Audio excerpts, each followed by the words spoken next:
Assalamualaikum, kembali lagi di channel Jeritan Horor yang akan menceritakan kisah-kisah horor. Untuk cerita kali ini, masih melanjutkan kisah sebelumnya dari seorang penulis Wan Nur. Sebuah kisah yang berjudul Misteri Penginapan di Tengah Hutan. Dan sebelum lanjut ke ceritanya, tekan dulu tombol like video ini. Jangan lupa juga subscribe channel ini dan nyalakan lonceng notifikasinya agar tidak ketinggalan video terbaru dari channel ini. Tidak berlama-lama lagi, langsung saja ke ceritanya. Setelah melewati beberapa kilometer, aku melihat ada sebuah rumah di tepi jalan. Rumah kayu dan sepertinya ada kehidupan di sana. Terlihat dari bola lampu listrik yang menyala. Aku mulai tenang, berpikir nanti pasti akan menemukan kembali rumah-rumah penduduk meski jaraknya berjauhan. Namun, semakin jauh, aku tidak lagi melihat adanya rumah penduduk. Hujan semakin deras. Beberapa kali Mas Heri juga harus ngerem mendadak karena ada bayangan yang menyeberang. Sementara itu hanya mobil kami yang melintasi di jalan tersebut. Benar-benar mencekam, ditambah ranting pohon-pohon besar di sisi kanan dan kiri hutan seakan mengulur ingin menerkam, membuat sekujur tubuhku merinding ketakutan. Aku melirik Mas Heri, dia masih fokus ke jalan. Aku berusaha tidak mengantuk agar bisa menemaninya menyetir. Lagi pula, keadaannya memang tidak bisa membuat mataku mengantuk sedikit pun. Saat melewati jalan menurun, Mas Heri berhenti mendadak. Banjir dik, aku dan Mas Heri melihat jalan di depan. Di badan jalan yang rata, air menggenang tinggi. Maiza ikut melihat apa yang ada di depan. Banjir, gumamnya. Gimana ini Mas? Nggak bisa lewat dong kita? Ujarku. Mas Heri tidak menyahuti pertanyaanku. Di tengah gelap aku bisa melihat raut wajahnya yang sama khawatirnya denganku. Mas Heri mengawasi tempat sekitar dari dalam mobil. Dia lantas menghidupkan lampu sorot mobil. Lumayan panjang jalan yang tergenang air. Dik, aku turun untuk melihat.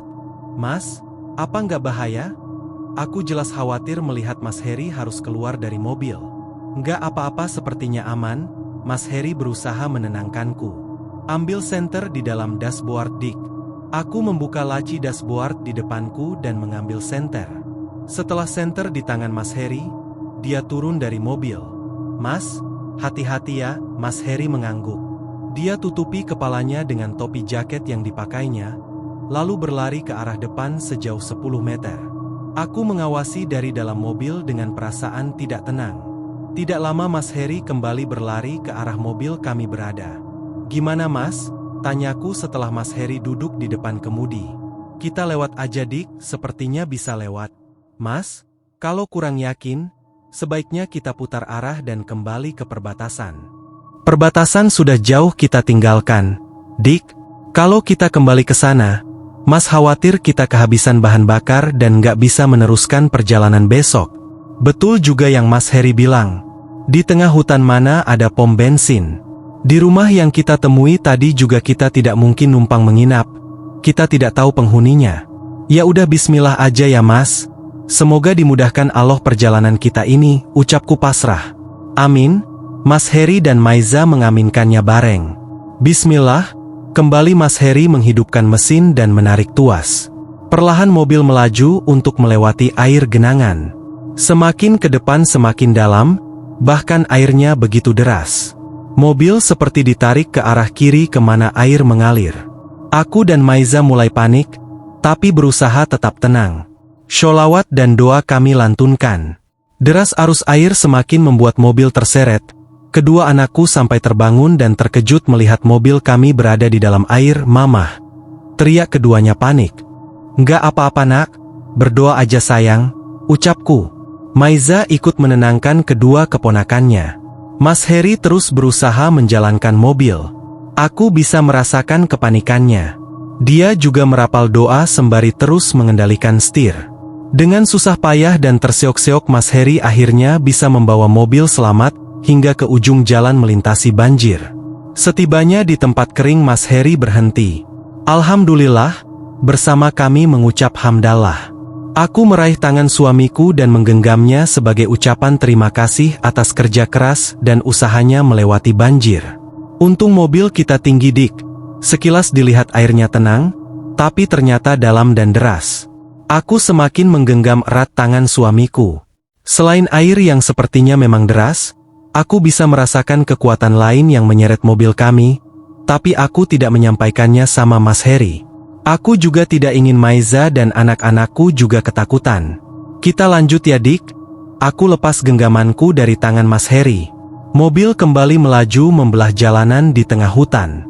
Di tengah jalan yang berkelok, mobil terpaksa melaju pelan. Anak-anak dan adik iparku kembali meringkuk di belakang. Tidak ada yang bersuara. Perjalanan kami terasa semakin sunyi, hanya deru mobil yang terdengar halus. Di tengah rasa gelisah, tidak putus aku berdoa, agar perjalanan kami ini lancar tanpa hambatan. Tidak sanggup aku bayangkan, bagaimana jika mobil mogok di tengah jalan. Di jalanan sepi begini kepada siapa akan meminta pertolongan? Di dalam hati aku menyayangkan, kenapa Mas Heri harus ngotot menempuh jalan darat? Jalan yang jelas kami ketahui masih sepi lalu lintas. Namun, aku tidak mengungkapkan itu sama Mas Heri. Aku tidak mau dia terbebani dengan perkataanku. Entah berapa kilometer telah kami tempuh, entah berapa bukit telah kami lewati. Rasanya tidak ada harapan segera menemukan pemukiman. Aku bisa melihat Mas Heri juga mulai lelah dan putus harapan. Mungkin dia khawatir keburu bensin mobil habis dan kami belum menemukan persinggahan. Mas, itu sudah kelihatan ada cahaya lampu, ucapku girang saat netraku menatap cahaya di kejauhan. Iya Dik, alhamdulillah, akhirnya ketemu kampung juga. Mas Heri begitu bersemangat. Maiza yang tadinya bersandar di jok mobil mengubah posisi menjadi duduk. Akhirnya kita nemuin tempat peristirahatan. Semoga ada penginapan ya Mbak, tutur Maiza kepadaku. Dari keterangan pemilik warung dan sopir bus yang Mas tanyain tadi sih katanya ada. Semoga aja benar, kalaupun gak ada kita cari masjid. Biar kita istirahat di masjid aja, sahut Mas Heri. Jalur yang kami tuju ke arah cahaya semakin dekat. Kami mulai menumbuhkan semangat baru lagi. Juga rasanya aku lega. Setelah melewati jalur panjang, kami mulai menemukan rumah di kanan dan kiri jalan. Tempat yang kami temukan ini bisa dikatakan kota kecil. Bukan lagi perkampungan karena kami menemukan ada ruko-ruko dan warung makan meski sudah tutup. Kerlap-kerlip lampu juga menghiasi sebagian rumah penduduk. Penginapannya di mana ya? Tanyaku saat kami belum juga menemukan penginapan. Jam sudah menunjukkan pukul 23. Sementara kota yang akan kami singgahi ini sungguh sepi. Tidak ada satu warung pun yang buka, begitupun penduduknya tidak ada satu orang pun kami temui keberadaannya. Kami terus menyusuri jalan beraspal, hingga aku melihat ada penginapan di sebelah kanan. Mas, itu ada penginapan, tunjukku ke arah depan sebelah kanan. Mas Heri mengarahkan pandangannya, lalu mobil yang dikemudikan pelan-pelan menepi dan berhenti tepat di depan penginapan. Tapi kok sepi ya Mas, padahal baru jam 11 malam loh. Maklumlah Dik, ini kan daerah memang jauh di pedalaman, jadi wajar aja jam segini udah sepi, sahut Mas Heri. Kami sama-sama menatap rumah yang tidak terlalu besar dengan beberapa jendela kaca di bagian depan. Rumah yang berdempetan dengan bangunan lainnya. Di depan rumah tertulis penginapan. Rumah dengan penerangan yang cukup baik. Lampu hias panjang menjalar di teras berkerlap-kerlip memantulkan beberapa warna yang cantik. Mas Heri turun dari mobil dan berjalan ke tempat penginapan. Dari dalam mobil aku melihat Mas Heri celingukan sambil berjalan ke sana kemari. Tidak hanya itu, Mas Heri juga mencoba mengetuk pintu. Cukup lama Mas Heri berdiri di sana, tapi tidak ada yang keluar. Mas Heri pun kembali ke mobil. Mas, ketuk pintu nggak dibukain Dik? Tutur Mas Heri lewat kaca mobil yang dibuka. Dia masih berdiri di luar sembari mengawasi tempat sekitar bersambung.